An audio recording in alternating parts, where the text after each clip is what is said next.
Sa mga pangenot na barata, Board Member Abadesa kan Albay na nindugan na daing legal na basihan ng dugang na insentibo sa mga empleyado asin opisyal kan Legazpi. 5 pigtutubudan na miyembro kan rebelding grupo gadan sa engkwentro sa Masbate. Lalaki gadan kan pagsasaksakon sa daraga. Karambola ni 4 na bihikulo naitala sa tabako. Asin legal scholarship asin return service program pigbubusol ni Congressman Jill Bungalon kanako Bicol Party List.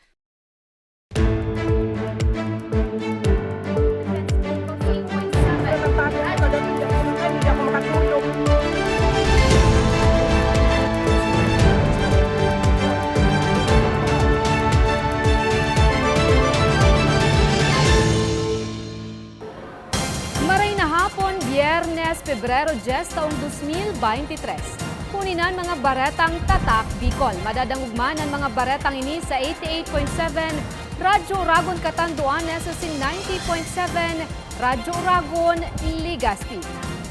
Board Member Melissa Abadesa kan Albay pigtungkusan ang dugang na insentibo kan mga empleyado. Magin kan mga opisyal kan syudad nin Legazpi.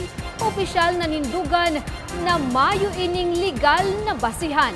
Detalye sa report ni Maria Lorenzana. Daing maski anuman na legal na basihan, inian pinanindugan ni Albay 2nd District Board Member Melissa Abadesa ang kontrobersyal na insentibo para sa mga empleyado asin opisyal kan syudad ni Legazpi sa irarom kan City Ordinance No. 16-0013-2022. Sigun kay Abadesa na chairman kan Laws, Rules and Oversight Committee, dahi ini pwede maging balido hulita dahi ining padatulan na lay. Ang responsibilidad kang sanggunian in general, manungod sa mga ordinansa kang mga munisipyo or cities, is to review, no, na it has legal basis and it is not an ultra vires act, or meaning it does not go beyond sa indang power or wala sindang nako-contradict na any laws, rules or national policies. Ang pigpoprotehiran kasi po digde is kay puanan gabos na pagtao kibenepisyo may basehan. Magigirumdoman, Disyembre ka na kaaging taon kan ginibo ang ordinansa ni Legazpi City Councilor Lawrence Lau Beltran na ipaabot naman subot ini kay Beltran sa paagi nin surat alagad hastangunyan day paininin pahayag manungod digdi. During the committee hearing, yung man nga niso naging medyo mapagal sa parte mo, no? Kasi sana po nakakapag-attender.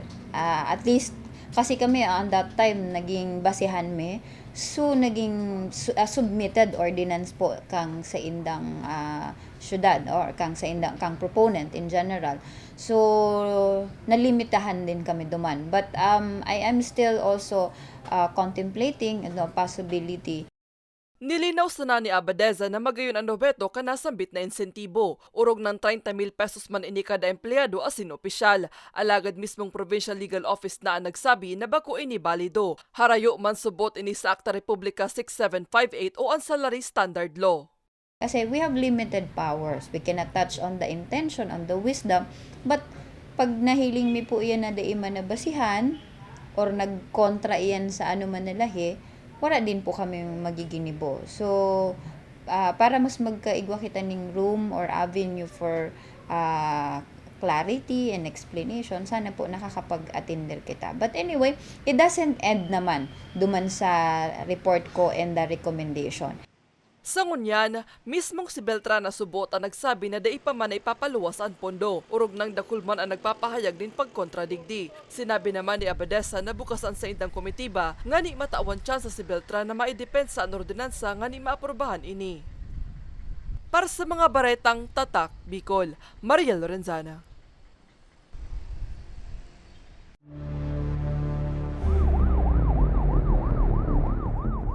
Limang pigtutubudan ng mga miyembro kan rebelding grupo gadan sa engkwentro sa Kawayan, Masbate. Detalye sa report ni Carmelo Balya.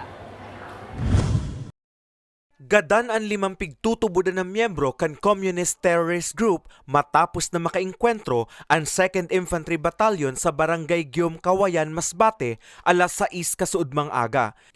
Sigun kay Captain Frank Roldan, Public Information Officer kang 9th Infantry Division Philippine Army, nangyari ang engkwentro mantang nagsasagibo ng security patrol ang mga militar matapos na makaresibin ng sumbong na may mga presensya kang rebelding grupo sa nasabing lugar.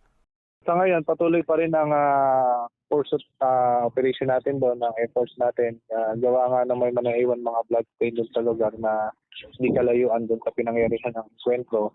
Yung tungkol naman doon sa mga namatay at nasugatan, yung mga namatay, agaran nating kinoordinate sa Philippine National Police at sa LGU para sa kanilang pagkakakilanlan at para sa kanilang proper disposition.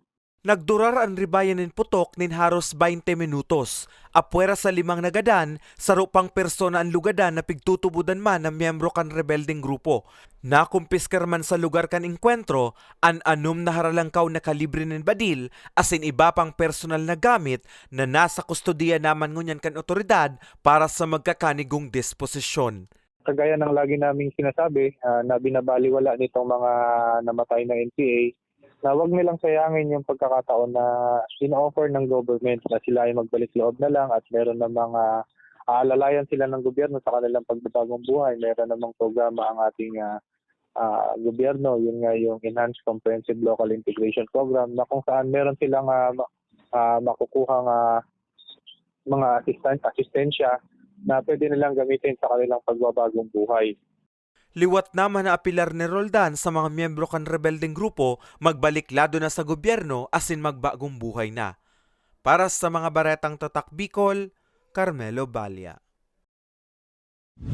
Legal scholarship as in return service program pigbubusol ni Kongresista Jill Bungalon kan Ako Bicol Party List. Ano ang nakapalaman digdi aramunta sa istorya ni Mariel Lorenzana? Ikinaugmakan magkaklaseng Rian Azin Alexander ang propostong bill ni Congressman Attorney Jill Bungalon kan Ako Bicol Party List na Legal Scholarship and Return Service Program para sa mga siring nindang estudyante na mauot magklase nin abogasya. Third year sa kursong Political Science sa Bicol University College of Social Sciences and Philosophy sinda Rian Azin Alexander. In kaso makagradwar na, plano nindang magklase sa abogasya. Kaya bentayan ng gadaakon marealisar na ang propostong bill kan kongresista na syertong mapagian mandaa sa pag-abot ninda sa indang pangiturogan na maging abogado.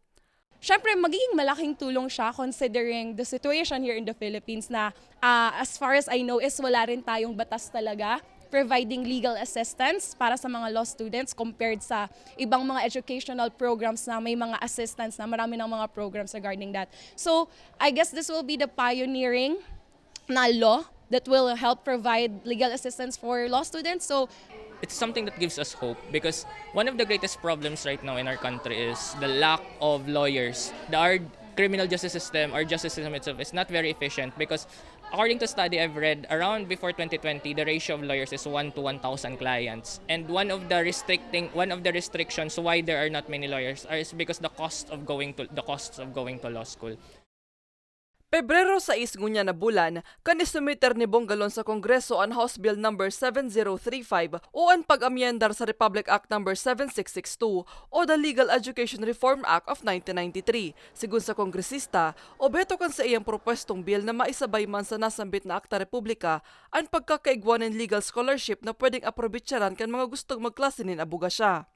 Based on our experience, ang pagpapaklase po sa College of Law, triple or 4 times kan gastos kan pagklase kan sarong college student na nagkukuanin undergraduate course. So we might as well give scholarship ito pong mga postgraduate course.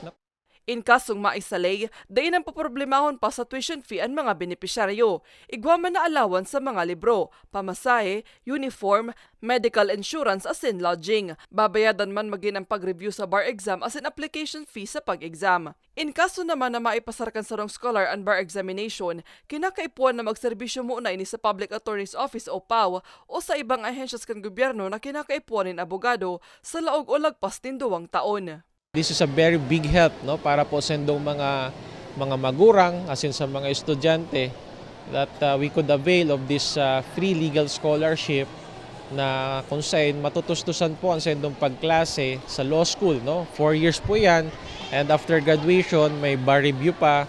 So in effect, for you to become a lawyer, it will take 5 years. Sa presente, nasa pag-uulay pa sa Kongreso ang nasabing bill. Sa ibong kaini, bilog ang paglaom ni Alexander, Rian magini kongresista Bongalon na marealisar ang nasambit na propwesto urog pang magayon ang kursong abogasya asin posibleng makadugang pa sa mga matitibay na abogado sa nasyon. Para sa mga baretang tatak, Bicol, Maria Lorenzana. Lalaki gadan kan pagsasaksakon sa Daraga Albay. Asin duwang persona natawan ni wheelchair ale sa Bicol Party List. Yan asin iba pang bareta sa samuyang pagbabalik. Tucked away in the province of Albay, known for its perfectly shaped Mayon volcano, Misibis Bay Resort, a locally owned 5-hectare private island resort. The resort is ready for all those looking to balance tranquility and adventure. This tropical destination is where guests can either choose to relax under the palm trees or have an adventure under the sun. It features modern and luxurious rooms and villas, recreational facilities, and sophisticated services.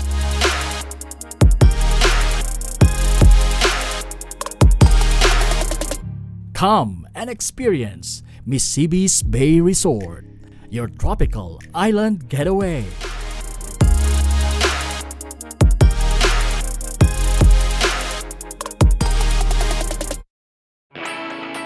Naghahanap ka ba ng trabaho? Marunong ka bang mag-shoot ng video? Mag-edit? Magaling ka ba sa social media? Willing ka bang matuto? Graduate ng journalism o may alam na sa media? Apply na dahil naghahanap kami ng videographers para sa Camarines Norte, Sorsogon, Camarines Sur, Catanduanes at Masbate. Ipadala ang inyong resume sa actioncallcenter@gmail.com at maging pinakabagong miyembro ng aming team. Tara na! Apply na!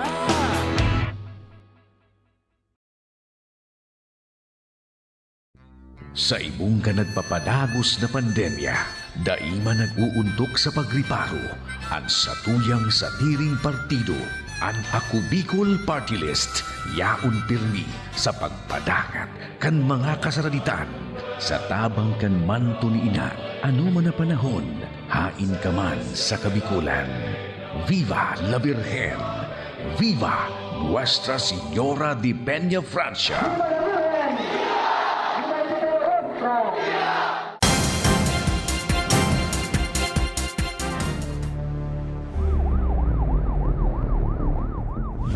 Nagbabalikan ako Bicol Online TV. Lalaki gadan kan pagsasaksakon sa Daraga Albay. Detalye sa report ni Nomer Corporal. Gadan ng 40 anyos na si Joven Liaguno kan barangay Kidako, Daraga Albay. Matapos na pagsasaksakon kang kabarangay mansana kaning si Ryan Lustina, 33 anyos. Sigun kay Police Staff Sergeant Marian Jasrico kan Daraga Municipal Police Station, pasado alas 9 kasubanggi. Mantang nakikiinuman sa harungkan sa iyang amigo ang biktima, uminabot-subot ang sospek na dati nang nakainom. Dai naman dati nugutan pa kang biktima na makiampangan pa sa indang sospek. Alagad dai ini nauyunan kan sospek. Asa magkapikunan ng ambuslados, asin nauli sa pananaksak sa biktima. Tama sa tikab asin tulak ang sinapo kang biktima. Diskusyon, kaya taod-taod, arog na kay ito ang nangyari, nagbungagan na suduwa, asin naabot na ining nasaksak na ang biktima kay ining suspetsado ta. Kasi ining suspetsado ta ay paratindang buko, para buko po ini. Kaya pirmi po talaga ini may daradarang kutsilyo sa iyang hawak. Matapos ang insidente, tulos man na pig-turnover ang sospekan sa iyang magurang sa Daraga MPS. Alagad daina na recover pa ang ginamit sa pananaksakang sospek. Araw gani po kayo ni pagkita po nakainom, lalo na ngunyan na sunod-sunod ang mga piyesta, sunod-sunod sa mga festival ta or mga birthdays. Pagkita po naginom, ilaagta po sa tulak, dahil po ilaagta sa payo. Iwasan ta po na magkaigwa kita argumento sa lambang kainuman dahita po iagi sa init kipayo, dahita po iagi sa isog. Kasi sigurado, pag puro na yan nakainom, mga agresibo na po ang sa indang mga pag-uugali. Homicide ang kasong kakampangon kan sospek. Para sa mga baretang tatak Bicol, Nomer Corporal. Karambola nin apat na bihikulo na itala sa syudad nin Tabaco. Nagbabalik si Nomer Corporal. Sa mga litratong kuakan Tabaco City Police Station, mailing ang tuminagilid na LPG truck sa tinampong sakop kang barangay Bantayan, Tabaco City, pasado alas 12 kasudmang hapon. Sigun sa ipatura, gikan Naga City ang truck asin ma-deliver ko ta ni mga tangke ning LPG sa nasabing syudad. Mantang pigbabaybay ang nasambit na tinampo. Nawara ning kontrol sa manibela ang driver kan truck na nagresulta sa pagkakabangga sa kasabat na truck. Van asin sa rupang bihikulo na dai naman nagpablatter pa. Halimbawa, nagbusina asin nag-flash kang sa iyang ilaw. Pero nangyari manggay na mabangga niya sa kasabatan na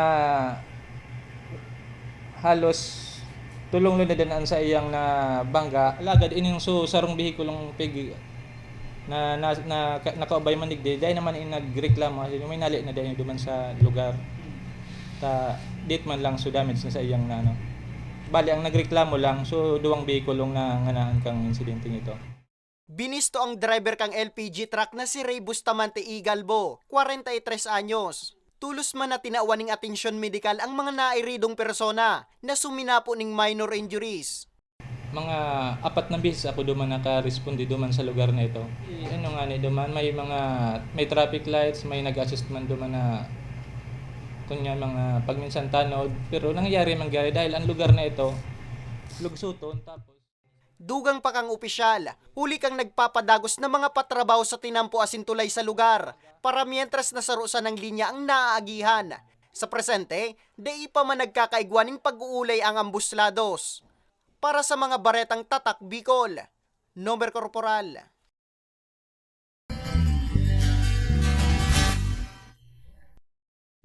Tatay na may gout asin lola sa Daraga Albay natauan in wheelchair kan Ako Bicol Party List. Detalye sa istorya ni Carmelo Balya. Tulong bulan ng pigpapasakitan kan sa iyang gout ang 53 anyos na si Tatay Agosto Vargas, darakan kamatean, dipisil para kay Tatay Agosto ang paghiro-hiro. Sulamenting ang tungkod na sana, ang piglalaoman niya ngani daw papano, magibo man giraray ang sa iyang obligasyon bilang ama. Alagad kasudma, kan sorpresang mag-abot sa indang residensya sa Barangay 5 Sagmin, Old Albay, Legazpi City, ang Ako Bicol Party List, ngani personal na maihatod sa iya ang libreng wheelchair kan partido. Sabi niya, dakulang bagay ng gad ang wheelchair urug na kung nagpapasiring siya sa ospital, ngani magpa-check up. Nagpapasalamat tabi ako sa Ako Bicol, tapos kay Kong, tapos sa Ako Bicol ng mga nagsakabay digdi. Salamat po. Sa edad na 83 anyos, dipisil man para kay Lola Bibiana Liantero kan Barangay Banyag, Daraga Albay ang paghiro-hiro. Katunayan, tulong taon naman siyang dai nakakalakaw. Pig-aalalayan na sana siya kan sa iyang mga aki asin makoapo. Kaya labi man ang sa iyang pasalamat kan maayudahan man kasuudma kang partido nin wheelchair. Sabi niya, kagianan andara sa iya kan wheelchair siring man sa mga kapamilya niya. Siyempre maugmaon na pasalamat sa inda. Hindi ko aram. Nabigla siya na.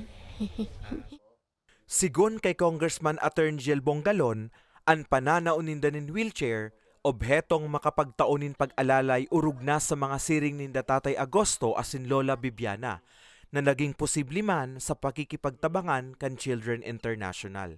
Igwa po kita na pigtatao sa iya and ongoing po ang pag-assemble kani pong wheelchair or assistive device. Ini po dinunar sa tuya kang Children International kung saan may obheto na makatabang kita duman po sa mga senior citizens, mga PWDs na day po ning kapasidad magbakal nin wheelchair. So mga nagkapira na po ini na wheelchair na sa tuya pong pinagtatao sa mga recipiente, bako sa na po digdi sa probinsya kang Albay kundi sa bilog na rehiyon kang Bicol. Parte ang wheelchair distribution sa Tabang sa Karahayan program kan Ako Bicol Party List. Para sa mga baretang tatak Bicol, Carmelo Balya. Asinyanan katiripunan kan mga baretang tatak Bicol. Ako si Jen Nunez. Salamat asin happy weekend!